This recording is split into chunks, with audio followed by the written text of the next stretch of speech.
Existen pocos casos que son medianamente conocidos, y otros que difícilmente antes habrás escuchado, pero déjame hablarte de uno que, peculiarmente, queda bastante bien con la temática del canal al ser un tema que te dará de qué hablar. Stanley Meyers fue el responsable de uno de los inventos más importantes que podrían haber transformado radicalmente el concepto de la automoción.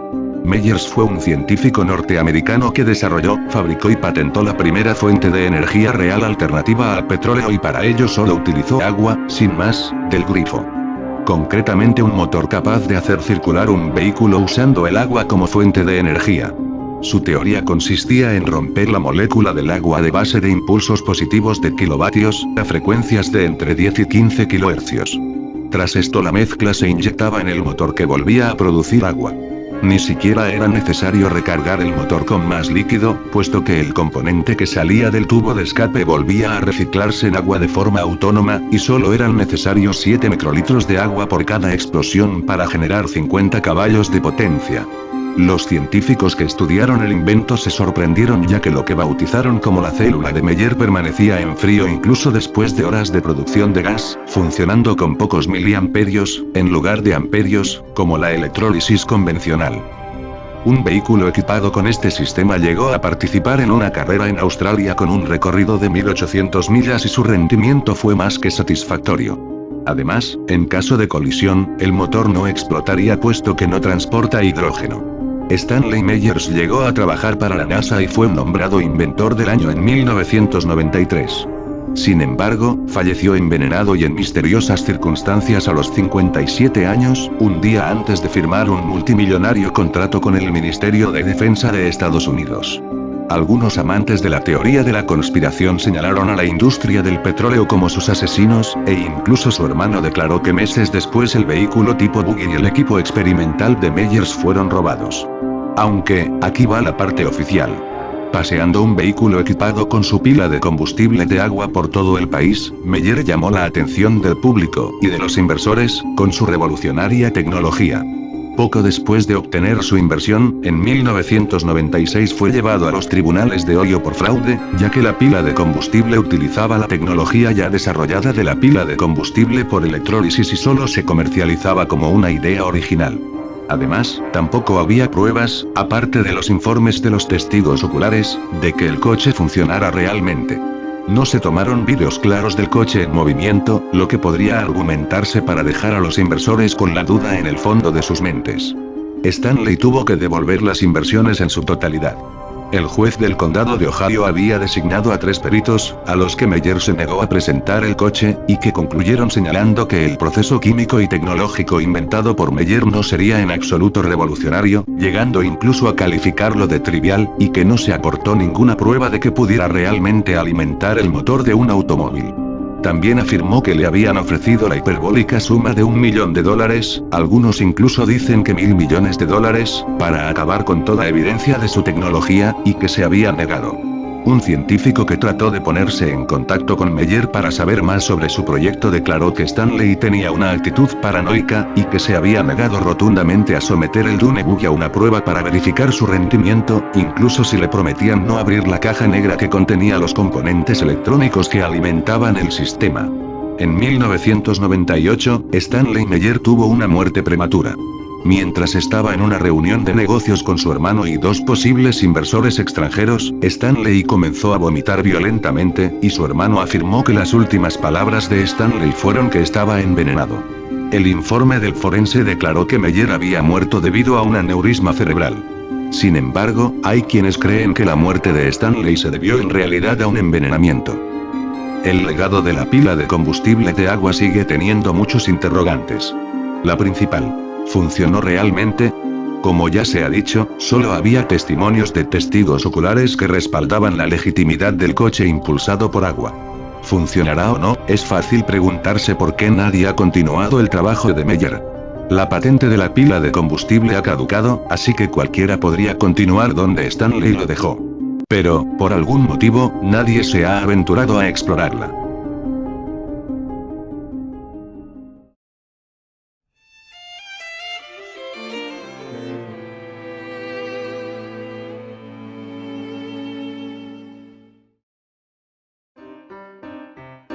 Ahora vamos a hablar de uno de los casos más dolorosos de escuchar y que sin duda, de haber sido real, hubiera revolucionado por completo la historia de la medicina.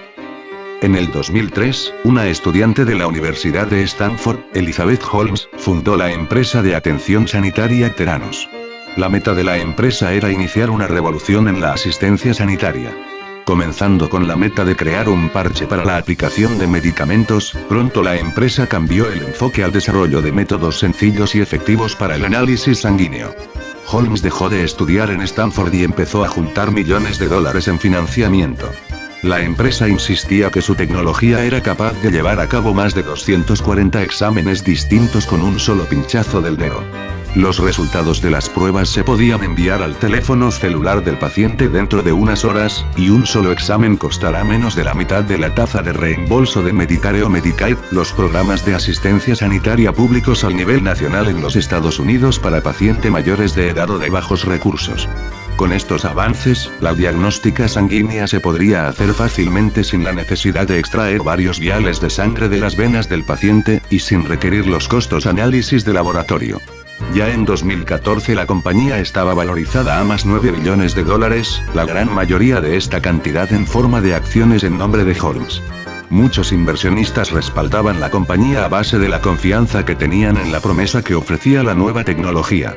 Salieron reseñas elogiosas de Holmes en revistas noticieras, apareció en varios programas de televisión, y dio las palabras de presentación en los congresos de tecnología.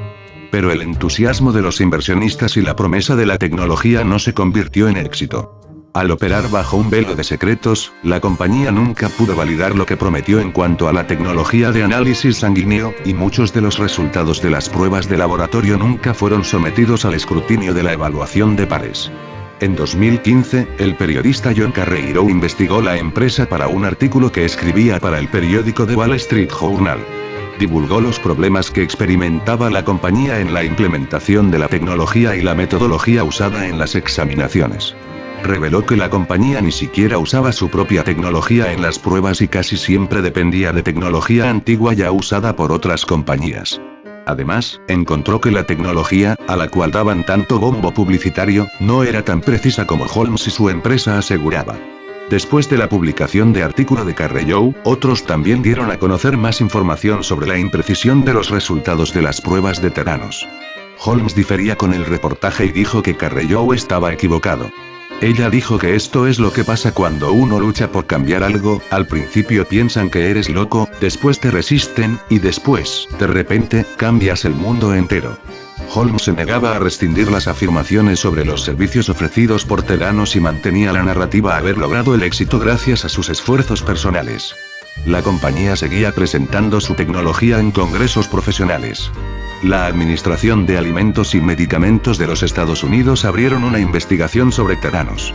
Bajo este escrutinio, la compañía enfrentaba demandas de los inversionistas, de sus pares de las empresas farmacéuticas, y del estado de Arizona donde se proveía las pruebas sanguíneas de Theranos directamente a los clientes.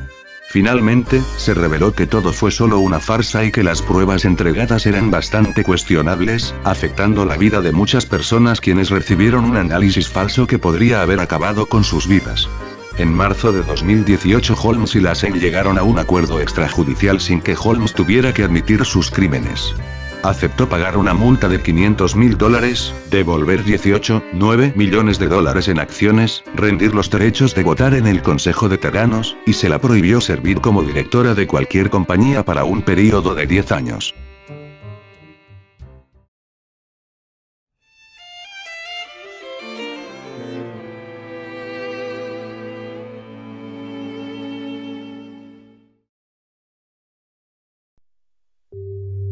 Nikola Tesla nació el 10 de julio de 1856 en un pequeño pueblo llamado Smiljan, Croacia. Su padre fue un sacerdote ortodoxo. Estudió en Graz y Viena y terminó su educación en París. En 1892, Tesla patentó un invento que permitía la transmisión de energía eléctrica sin necesidad de cables, de forma completamente inalámbrica. Es lo que se conocía como la bobina transformadora Tesla, que además permitiría una transmisión sin costes, y que por tanto no hubiera que cobrar al consumidor. Para Tesla era más importante que sus inventos ayudaran a la humanidad que el hecho de ganar dinero, y por ello buscó la manera de que la energía eléctrica llegara a todo el mundo, independientemente de sus posibilidades económicas. Al contrario de los dispositivos solares o de viento, los dispositivos de energía libre necesitan poca o ninguna capacidad de almacenamiento de energía, porque ellos pueden pisar tanta energía como se necesite cuando se necesita. Apropiadamente diseñados, los dispositivos de energía libre no tienen ninguna clase de limitaciones.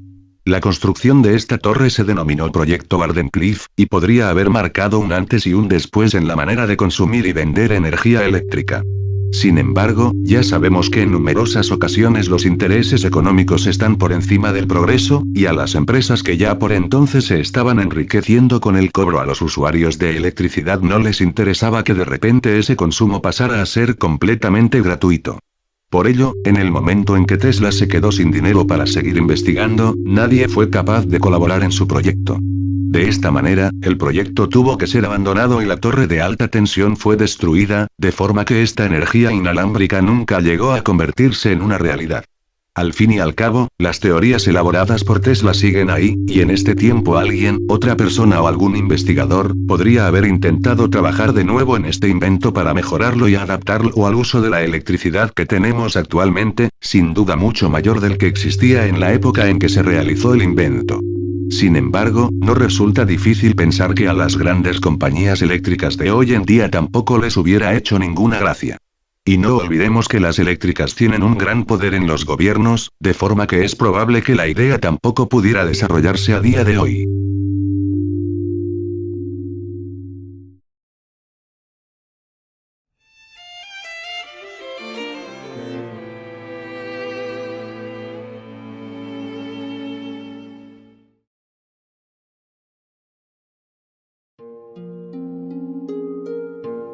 Royal Raymond Wright fue un inventor estadounidense. Afirmó haber encontrado una cura para el cáncer terminal, así como otras enfermedades, por medio de un aparato que llamaría Beam Ray Machine. Que según sus teorías trabajaba por medio de una frecuencia inducida, la cual vibraba a la resonancia del patógeno en cuestión. La máquina de Wright y otros tipos de máquinas similares producen ondas de baja energía. Estas ondas también se denominan campos electromagnéticos de radiofrecuencia. Tienen una energía baja en comparación con los rayos X o la radioterapia, que tienen una energía alta. El uso de ondas de baja energía como tratamiento es menos común, pero hay algunas investigaciones al respecto. La máquina de Wright se basó en el trabajo del Dr. Albert Abrams. Abrams creía que cada enfermedad tiene su propia frecuencia electromagnética. Sugirió que los médicos podían matar las células enfermas o cancerosas enviando un impulso eléctrico idéntico a la frecuencia electromagnética única de la célula. Esta teoría se denomina de veces radiónica. Wright creía que las bacterias o los virus del interior de los tumores emitían frecuencias electromagnéticas, o CEM, específicas. Desarrolló un microscopio que, según él, podía detectar los CEM de las bacterias y los virus por el color de sus auras. En la década de 1930, desarrolló otra máquina llamada generador de frecuencia Rife. Afirmaba que producía ondas de radio de baja energía con la misma frecuencia que los microbios cancerígenos. Creía que el envío de esta frecuencia al cuerpo haría que los microbios cancerígenos se rompieran y murieran. Esta frecuencia se denominó tasa oscilatoria mortal. En aquella época, poca gente creía en sus afirmaciones. Y ningún estudio demostró sus hallazgos. Pero, en la década de 1980, el autor Barry Lines reavivó el interés por las máquinas de Rife. Lines afirmó que la Asociación Médica Americana, AMA, y las agencias gubernamentales estaban encubriendo las pruebas sobre las máquinas de Rife. En la década de 1920, la revista Scientific American formó un comité para investigar las afirmaciones de Abrams sobre la radiónica. El comité concluyó que sus conclusiones no estaban fundamentadas. Tampoco se han realizado grandes ensayos clínicos controlados para evaluar las máquinas de Rife o dispositivos similares.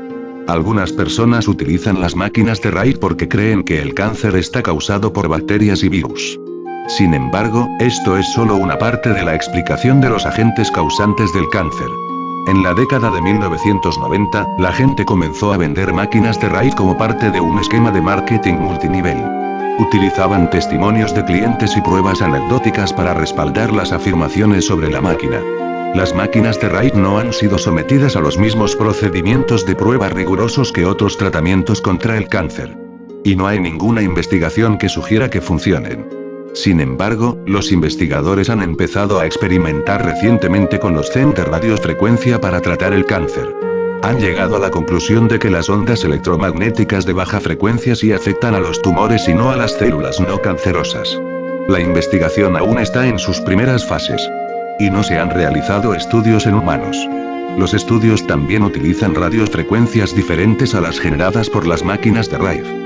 Algunas personas creyeron en la afirmación de Lines y siguen haciéndolo, aunque los investigadores no hayan demostrado las teorías de Rife.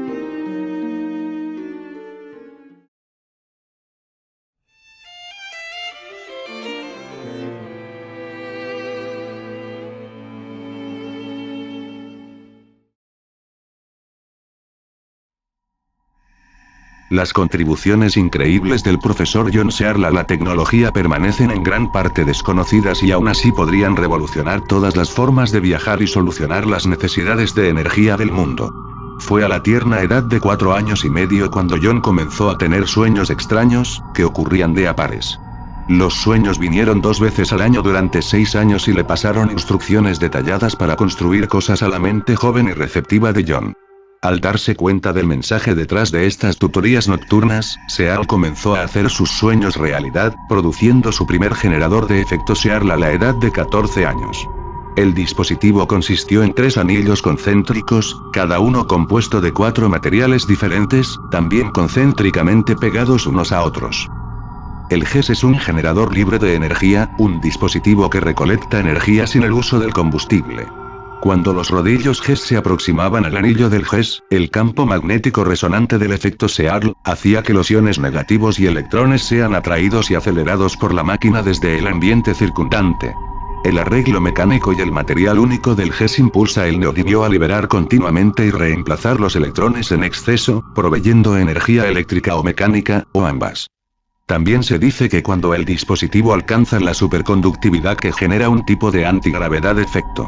Los imanes multired que se mueven a velocidades extremas genera un agujero negro pequeño en el tejido del espacio y el tiempo, y empieza a alimentarse de la energía etérea pura, así como todo tipo de energía dentro de la zona afectada de la ionización incluyendo dosis letales de radiación. Searle afirma haber realizado su investigación inicial y desarrollo experimental desde 1946 hasta 1956, cuando él era un empleado aprendiz de rebobina BR en Gray's Inn Road, Londres. Allí obtuvo el permiso para utilizar las instalaciones de la empresa y los recursos técnicos para hacer el dispositivo. En diciembre de 1946, con todos los magnéticos componentes fabricados según sus especificaciones, se reunió el generador en su residencia al 30 de Crowley, Londres, Reino Unido. Afirma que los primeros prototipos trabajado, pero salió volando por el techo. En 1991, Anders Herford trató de verificar las afirmaciones hechas por diversos Searle sobre la historia y la pérdida de los dispositivos de Searle. Herford fue incapaz de encontrar testigos que habían visto la Sego que opera en máquinas IF. Reclamaciones Searle que su trabajo anterior fue destruido en un incendio en su casa, pero Herford no se encontró ninguna evidencia de un fuego. Searle y sus partidarios apuntan a varios documentos que respaldan sus afirmaciones, pero el origen de estos documentos es desconocido. Por ejemplo, se afirma que Gunnar Sandberg escribió un artículo sobre el dispositivo, pero Sandberg se habría dicho que ninguno de los efectos que se alegan fueron demostradas a él por Searle, solo algunos mostraron magnetismo. Herford también informa de que Sandberg encuentra a uno de los hijos de Searle que había visto los discos están suspendidos de cables, de modo que pudieran ser fotografiados, pero que no había visto ninguna demostración de la antigravedad o energía libre. En el año 2000, la revista técnica Physics Leaders publicó un artículo por Roschin y Godin, del Instituto de Altas Temperaturas, la Academia de Ciencias de Rusia, pero la autenticidad del papel de Roschin y Godin no puede ser verificada. La página web de la Academia de Ciencias de Rusia no enumera los autores o el papel. En 2004 se informó de que el papel de Roschin y Godin es una falsificación, creada para apoyar a un fraude. Los editores de Physics Leaders se disculpó por su publicación, diciendo que la academia fue, de hecho, sin relación con el papel Roschin y Godin, y el dispositivo nunca había estado en el instituto. Nelson publicó fotos de intento de Searle de construir un disco Levity y fotos de un modelo que utilizado para generar falsas fotos compuestas, con la ayuda de un fotógrafo de prensa, para ilustrar algunos artículos de prensa de la época, pero dice esto no quiere decir que Searle es un fraude, y, Searle ha sido suprimido por el gobierno y los demás, al parecer, confirmó la afirmación Searle de ser una víctima de la supresión de la energía libre. Searle también afirma haber tenido su casa alimentada por uno de sus dispositivos de SET. Sin embargo, los informes de prensa indican que en lugar de eso por alto el medidor eléctrico. Searle fue declarado culpable de robo de electricidad y daños a la propiedad de la compañía de electricidad. Él entonces enganchó a una venganza en contra de la compañía de electricidad.